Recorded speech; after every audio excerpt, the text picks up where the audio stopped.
Buenas noches, alumnos. Espero se encuentren muy bien. Les doy la bienvenida a la materia de Derecho Civil.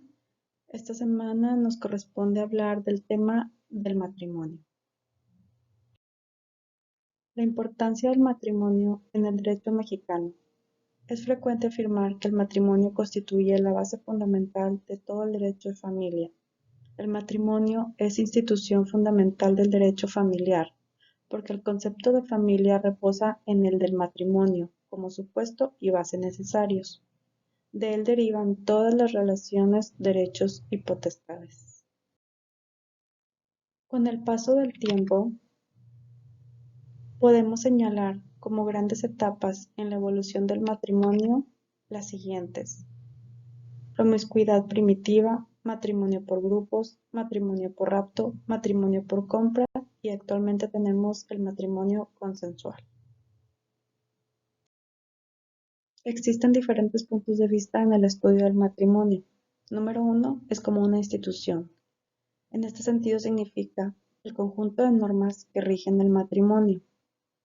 También podemos ver el matrimonio como acto jurídico, como el acto jurídico que tiene por objeto determinar la aplicación permanente de todo un estatuto de derecho a un individuo o a un conjunto de individuos para crear situaciones jurídicas concretas. El número 3 como acto jurídico mixto. Tenemos actos jurídicos públicos y privados. En el mixto están los dos tipos de actos. En este caso es por la concurrencia tanto de los particulares como el del funcionario público en el acto mismo, haciendo sus respectivas manifestaciones de voluntad. Como contrato ordinario, los consortes no pueden alterar el régimen del matrimonio estipulado derechos y obligaciones distintos de los que imperativamente ya determina la ley. Número 5 como contrato de adhesión. El Estado impone el régimen legal del mismo, de tal manera que los consortes simplemente se adhieren a este estatuto.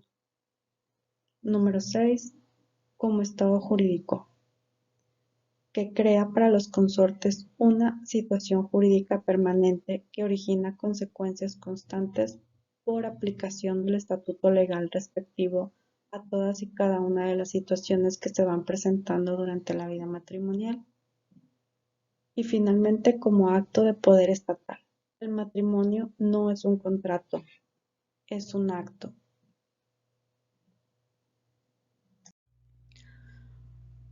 Elementos esenciales y de validez del matrimonio. Para determinar los elementos esenciales del matrimonio, aplicaremos la doctrina general relativa al acto jurídico.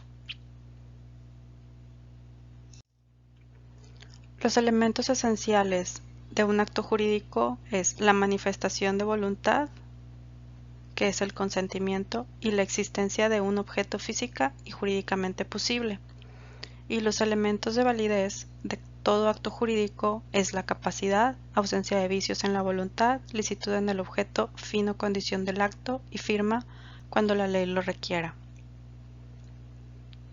Siendo el matrimonio un acto jurídico, tiene elementos esenciales y de validez. Los primeros están constituidos respectivamente por la manifestación de voluntad de los consortes y del oficial del registro civil, y por el objeto específico de la institución, que de acuerdo con la ley consiste en crear derechos y obligaciones entre un hombre y una mujer.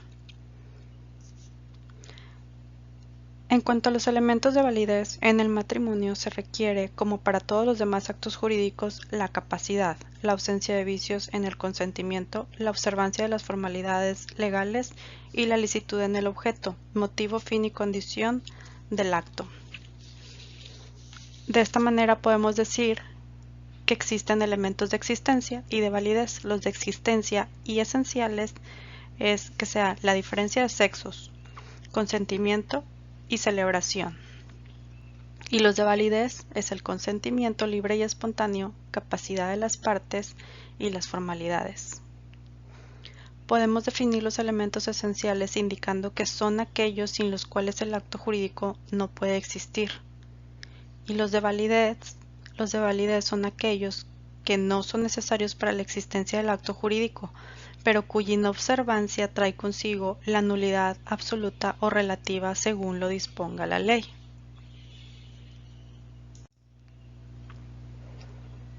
El consentimiento como elemento esencial en el matrimonio, podemos decir que existen tres manifestaciones de voluntad: la de la mujer, la del hombre y la del oficial del registro civil.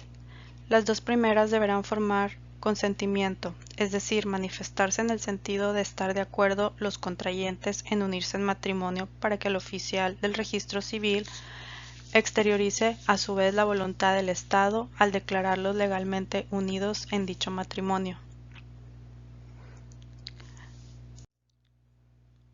El segundo elemento esencial del matrimonio es el objeto posible. Todo acto jurídico requiere un objeto que sea física y jurídicamente posible. La imposibilidad en cualquiera de sus dos formas, física o jurídica, originará la inexistencia del acto. En el matrimonio consiste en la creación de derechos y obligaciones entre hombre y mujer, de tal manera que los fines específicos del mismo imponen a los cónyuges respectivamente la obligación de vida en común, ayuda recíproca. Asimismo, cuando existan hijos, el matrimonio originará consecuencias con relación a los mismos, especialmente todo el conjunto de derechos y obligaciones que se origina la patria potestad, la filiación en general. El Código Civil Federal, en su artículo 156, nos menciona los impedimentos para celebrar el contrato de matrimonio. En la fracción 1 tenemos la falta de edad requerida por la ley. La fracción 2 está derogada. La fracción 3 es el parentesco de consanguinidad, legítima o natural sin limitación de grado en la línea recta, ascendente o descendente. En la línea colateral igual, el impedimento se extiende a los hermanos y medios hermanos. En la colateral desigual, el impedimento se extiende solamente a los tíos y sobrinos siempre que estén en el tercer grado y no haya obtenido dispensa. El parentesco de afinidad en línea recta sin limitación alguna. El adulterio, habido entre las personas que pretendan contraer matrimonio cuando ese adulterio haya sido judicialmente comprobado. La número 6, el atentado contra la vida de alguno de los casados para contraer matrimonio con el que quede libre. Número 7, la fuerza o miedo grave. En caso de rapto, subsiste el impedimento entre el raptor y la raptada, mientras ésta no sea restituida al lugar seguro, donde libremente pueda manifestar su voluntad. Número 8. La impotencia incurable. Las enfermedades crónicas, que sean además contagiosas o hereditarias. 9. Padecer alguno de los estados de incapacidad a que se refiere la fracción segunda del artículo 450. Y por último, el matrimonio subsiste con persona distinta a aquella con quien se pretenda contraer. De estos impedimentos solo es indispensable el parentesco de consanguinidad en línea colateral desigual. Algunas formalidades que debemos observar en la celebración del matrimonio son esenciales para la existencia misma del acto jurídico, y algunas pueden ser que se otorgue el acta matrimonial, que se haga constar en ella tanto la voluntad de los consortes para unirse en matrimonio como la declaración del oficial del registro civil, considerándolos unidos en el nombre de la ley y de la sociedad, que se determinen los nombres y apellidos de los contrayentes.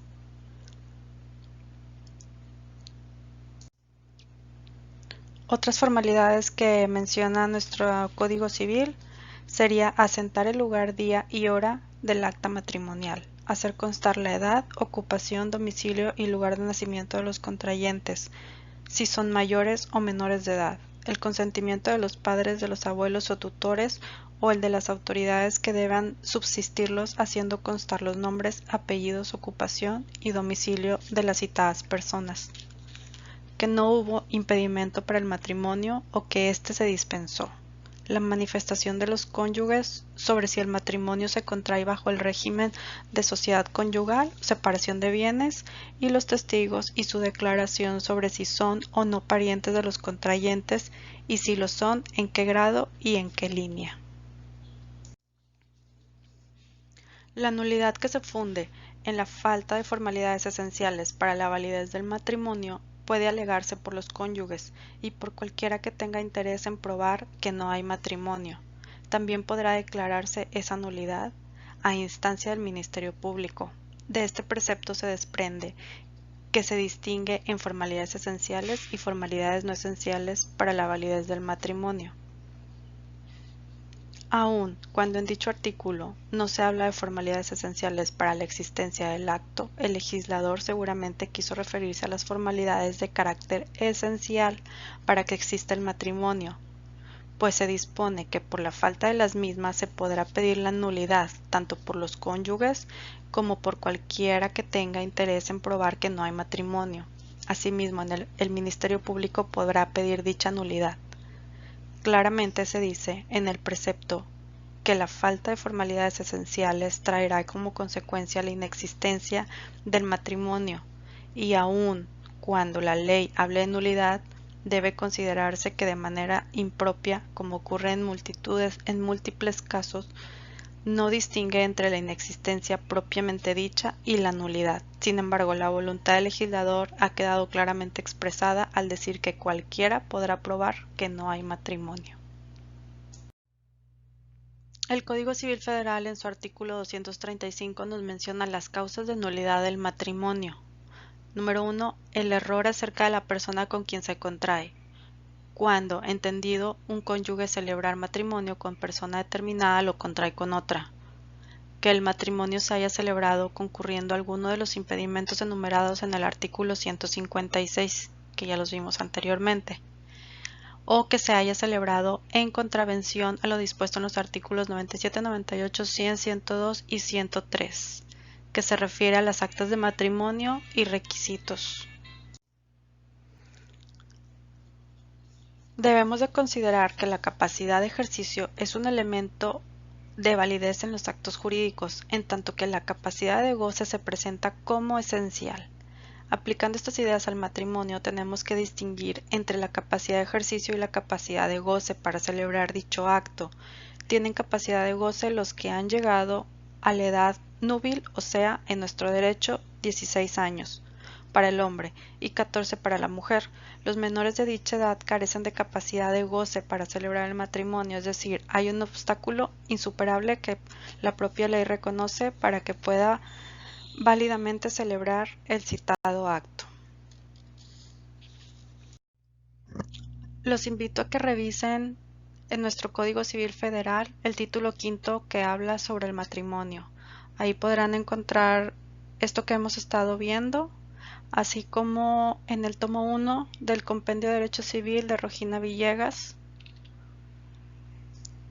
El título 4 habla del matrimonio, el capítulo 2 de la evolución y concepto actual del matrimonio, la naturaleza jurídica del matrimonio, el capítulo 4 de los elementos esenciales y de validez del matrimonio, en el 5 los impedimentos para contraer matrimonio, en el 6 la nulidad del matrimonio, el 7 efectos del matrimonio y por último el concubinato. Estos capítulos los pueden leer de la página 275 a la 345. Si tienen alguna duda, me la pueden hacer llegar por medio de mi correo. Espero que pasen buenas noches.